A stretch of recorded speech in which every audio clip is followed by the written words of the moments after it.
Hi guys, welcome to this week's vlog. So I'm on my way to meet some very important people. I asked last week for your questions for me to send them out to the industry professionals, and I have the answers, guys. It is hilarious. The questions were fantastic. So here it is, check it out, all the answers you wanted to know.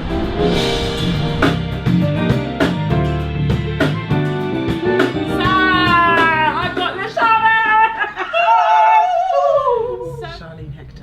Hi, I got a lipstick on too. So Ladonna, thanks for doing it. That's all good. So I've got amazing Vula with me today, who is a perfect person to ask these questions to. Oh my god, I'm scared. Well, don't be scared, it's fine, it's fine. This is Jaz Ellington. If you don't know Jaz Ellington, Google it.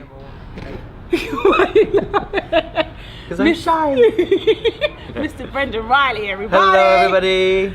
So the question that was ranked number one in our poll, how did you get into session singing? How did I get into session singing? Gosh, man, you know, you have to think. Yeah. I got into session singing, well, I started singing in church. Okay. So when I was really small, that was where I guess I discovered music and how it made me feel, and I knew I wanted to do something with music in my life. When I was 10, I decided I wanted to be a singer. I wasn't interested in GCSEs, I wasn't interested in uni, wasn't interested in A-levels. Then when I put my foot down and said, I'm not going to university, I don't need to go to university to do what I want to do. Right.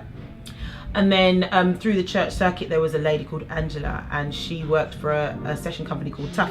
And she said to me, when you get to 18, come and join the agency. So I did. I joined the agency. I'm not sure if there are that many agencies out there now, but I would say that's how I got my start, was getting into an agency. Right. And I literally didn't sit down for about 3 years. I originally moved here on a production deal, which ultimately went south. So I had to figure out a way to pick up my life and start over again.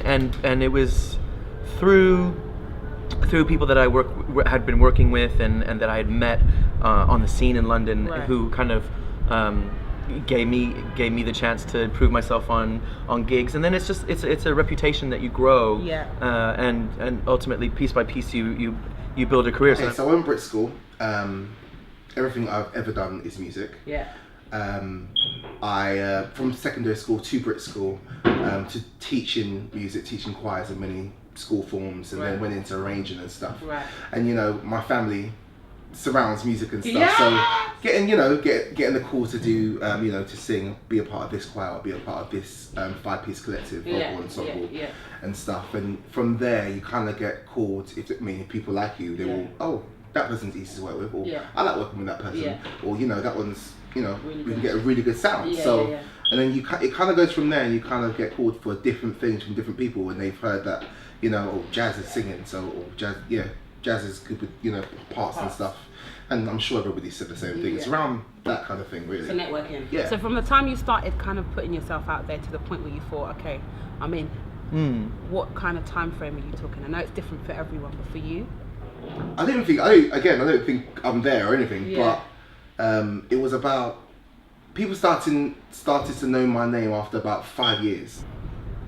2-3 years. See, it's not overnight, guys. I sat at home for 3 months in my nightie going, what have I done? I've got no money, I'm hungry. What am I going to do? And mum's, I told you so, and all of that. But 3 months, I had, saved up a little bit of money, so I managed to keep myself above water for that period of time. But then in 2001, I joined a group called Basement Jacks, and that was when everything just changed.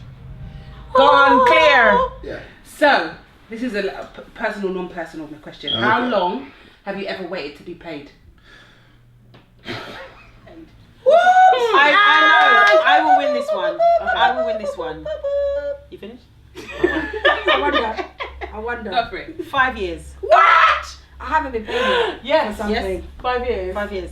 Forever, not getting paid for something. Really? Yeah, being said told you're going to be paid for something and not ever seeing that money. Yeah, What? It happens more often than you think. 6 months from the point that I did the event. Okay. Yeah, so it's a month in clearing? Yeah. Okay, 6 months. We will not mention names. No, I'm not We're saying not going to do that. Because I can give you a list. You know what I mean? There's some people that haven't even paid me yet. Okay, good. I mean... In 3 days, he shall come. So what do you do? Like, what can you do about it? You just threaten legal action, even if you haven't got a lawyer, and then all of a sudden the money starts flowing. You just say, you know what, it's been long enough now and I'm really sorry, but I'm going to have to start legal proceedings. I'll put you in touch with my representative shortly. Literally, you'll get paid that week. Because that's what happens.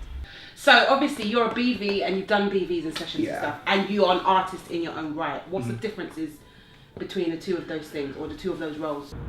You know, it can be a way for singers to come in, but it can also be a trap, and you get stuck only doing backing vocals. And if that's not what you wanted to do, that can be difficult. But there are plenty of people that's all they want. That's what they want, and they're great at it. Yeah. You know. Yeah. And likewise, there are some people who are lead singers who have no business being backing vocals, and there are backing vocals who have no business being a lead singer because they don't have. It's all singing, but it's a different.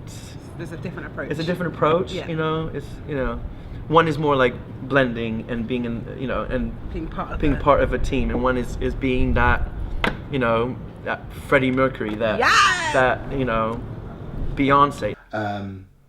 But then there is fun in doing backing vocals, especially when you're with really cool people. Yeah. Do you know what I mean? Yeah. You just vibe, you just jam. Yeah. Do you know what I mean? Yeah. And me personally, I'm a vocal arranger, so I love to, parts. Parts. That's me. I've always loved parts, from choirs to just 3 pieces, whatever. I love parts. So, I suppose. Cool. Yeah. Okay, that's the main thing. I do enjoy BVs. I do. The idea of being a backing vocalist in order to get to be an artist in your own right is an excellent route. I agree with that 100%.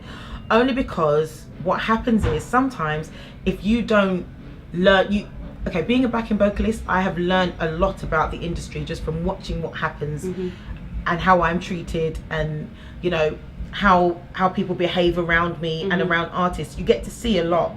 You're like a fly on the wall when you're in someone's band rather than doing your own thing. Yeah. So I now know how to treat a band because I know how I've been treated and what I didn't like. I know how to speak to musicians. Yeah. I know how to speak to tour managers. I know how to speak to lighting guys. And always learn the lighting and sound guys' names. Always. That's another big piece of advice I would give. Always learn the sound guy's name. Doesn't matter where you are. If you're in a pub, if you're in friggin' Wembley, learn his name or her name and call them by that. Yeah. Excuse me is not a name. So learn people's names. Yes. But yeah, I would say definitely it's a great route because you learn a lot when no one's asking you anything. You don't have to do anything but your job, so you get to see a huge amount. Yeah. But what happens is a lot of artists go straight for the I want to be an artist, and they know nothing about the industry. They know nothing about musicians. They know nothing about sound and lighting or anything like that. Yeah.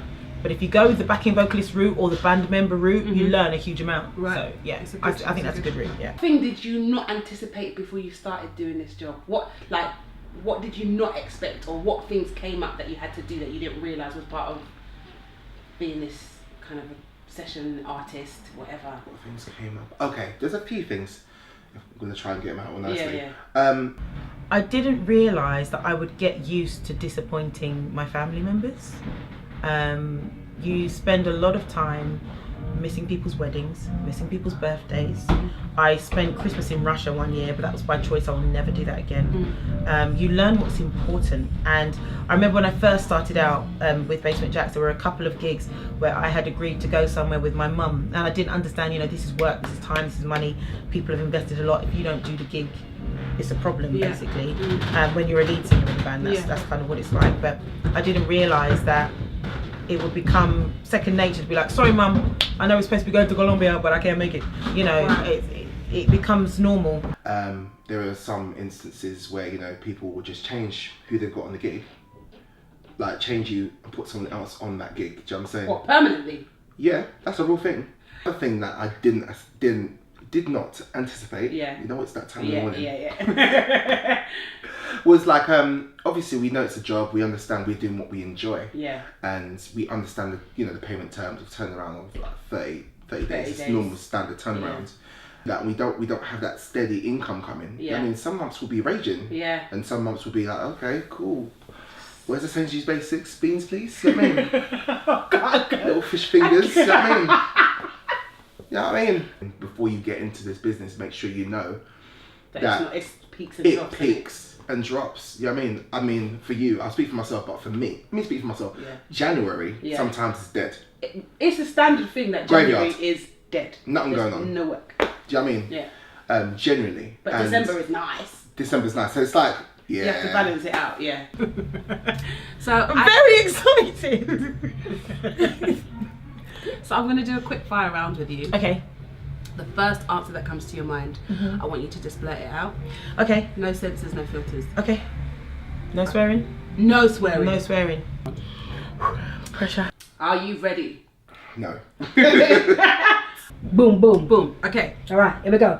In-ears or monitors? In-ears. I'm at in-ears. Monitors. In-ears. In-ears. What is the biggest piece of advice you'd give to your 15-year-old self? Don't be late. Go to the gym. Stay confident. Yes. Save your money.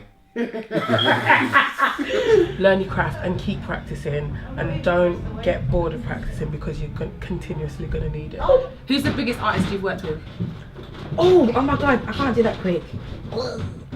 Who's that? Layla Hathaway. Layla Hathaway. Will Disclosure? Stevie Wonder. Yes! Alicia Keys. What's the furthest you've been for a gig? Australia, I guess? New Zealand. New Zealand. Australia. New Zealand. Probably South Africa. Africa.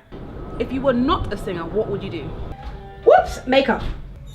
Either a beautician or a hairdresser. Be a makeup artist. Swimming teacher, I guess. I don't know, I build things. Okay, you have to pick one. Okay. Stevie Wonder or Michael Jackson? That's not a good, no. Come on. No. Come on. Stevie Wonder. Okay. That's mean. Stevie. Woo! Oh no, that can't be quick fire. Who asked that one? Listen. Okay, Michael. Stevie. Stevie Wonder. Okay. Who has had the most influence on you musically? Whitney Houston. I think my mom. Because she was the foundation. She was the reason I learned how to be what I am now. Janet Jackson. Janet Jackson. Okay. Yeah. Probably like teachers in school, not rather than artists. Right, okay. Yeah. Okay, describe yourself in 3 words. Silly. Serious. And loving. Loving. Cuddly. And kissy. Yes! This is me. Loyal, thoughtful, and resilient. Boo. Short, fat, funny. Name a person that you haven't worked with that you'd like to work with. Sting. Luther Vandross, man. Joni Mitchell. Laura Vula. Okay. Oh, I thought you said one. Janet Jackson. Jackson, Because she's my okay. queen. Queen, I love you. Last question. Perks of the job. The travelling and getting paid to do it. The fact that you are doing something you enjoy full time. Yeah. Singing. The fact that I'm getting paid to do what I love. Okay. It's cold out here, guys. It is cold. But I just want to let you know that Brendan has this album out called The Life of Reilly. And it's a little bit great. So if you haven't already checked it out, go on to iTunes. iTunes, Spotify, it's everywhere. Music out on iTunes, Amazon. Yeah. Amazon, think so, yeah. Yeah. She is a phenomenal singer. Thank you, Mum. And her stuff is online. You need to go buy it. Download it from iTunes and from Amazon or wherever else is posted. Information will be in the description box. Yes! Yes! Thanks, guys. You're amazing. Thank you. You're amazing.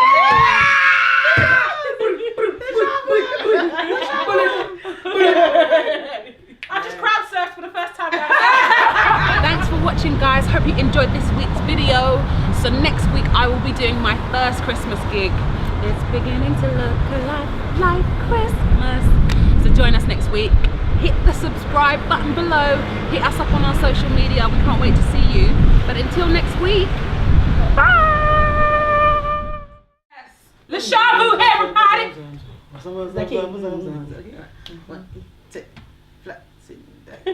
Sip a glass of cold champagne wine. The rug that we are on feels divine. And there's no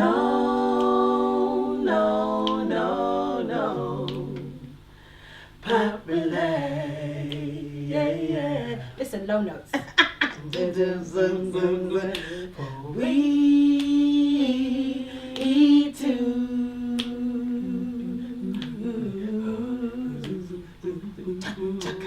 Ecstasy, the word of the night. Ringing in our ears, we're in flight. And there's no substitution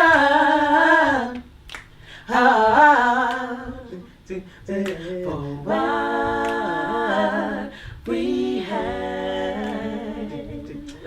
No others can have. There's nothing like these. There's nothing like these. Come on. No one could ever have what we have. And nothing like this. LaSharVu.